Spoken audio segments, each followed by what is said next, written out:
it is for each person. We perceive this talk differently than somebody else would do, because he has this other background with what he is looking at. So our senses, our five senses, are really instruments of that, what they call in the Bible, the devil. It is those instruments with what he perceives the world and all that he collects. Now, as a bystander, somebody that is not you, the experiencer, you are the one that is aware of what is happening in the other person, what makes him scared. You are able to say, because you're not scared of flying, to say, hey, there's no reason to it, I fly every year.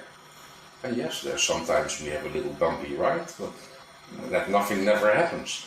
So for you, that fear isn't as strong as for me. There's a fear of height. I have collected anything that is closely resembling my experience, so my package of seeing reason to fear becomes bigger and bigger and bigger and bigger. Oh. And it lifts itself up through you. It's like you send out the light and it reflects back to you.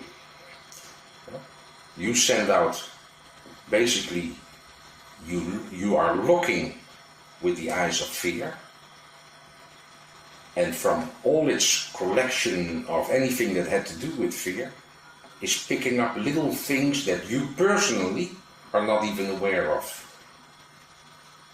But the memory of it is aware of it and sees things.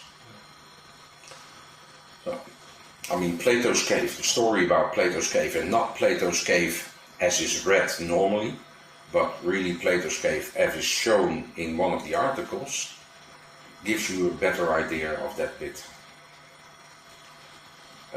We've also spoken about how to get rid of those sort of things.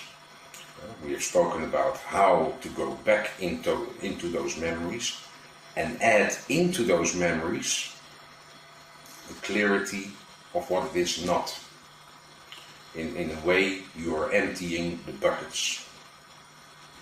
We can say, don't pay attention to it, but basically you're never paying attention to it. It is paying attention to what it sees. It recognizes. You are the outsider. So you are basically a victim of that collection. So being aware of that happens is like being an outsider of those experiences. So you are basically the same person who has those experiences, yet on the other side you are looking at it and looking and seeing what is happening. I mean, many times you will do something and say afterwards, I knew it was wrong, but why did I do it? Yeah? You were not aware. You were basically the instrument for the experience to experience of itself. Fear, if you know nothing else, if you are born in a very scary environment, then that is your field of experience. You know nothing else. It is a way of feeling alive. Fear, in the collection of fear, and I'm separating it from usually what is a mix of different buckets of emotional feelings, but if I separate fear for the moment as an example, then fear has only one way he can perceive the world, because he doesn't know anything else than fear. For you personally, it is terrible to have that feeling.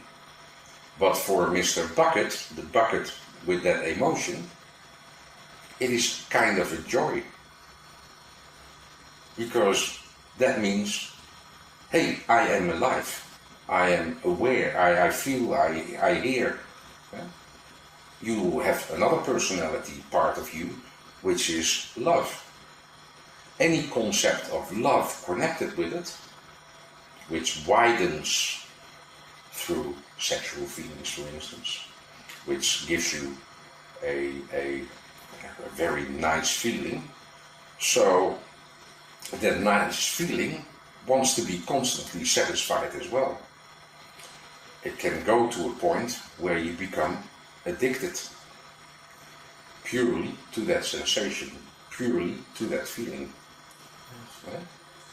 So, but normally it is a mixture of what we call personality, of all those buckets where this one has a little bit more, that one has a little bit less. That you have to discover in yourself, that is indeed what is happening within you. Connected to this, that also means that you have to realize that the concept of words are limited. You say, I understand, but you only understand to the level of what you have connected to that word. So in order to explain something, and that's where the whole story last time we were talking about is what a word itself, with the limited understanding of it, is connected, as I said before, to all those feelings and all those experiences. If you become aware of those things within yourself happening, if you become aware that those thoughts that come up in your mind are based upon what those Mr. Buckets perceive of themselves in this world. Words that we use, the power of a word is limited to the deepness of the understanding of it. Yeah?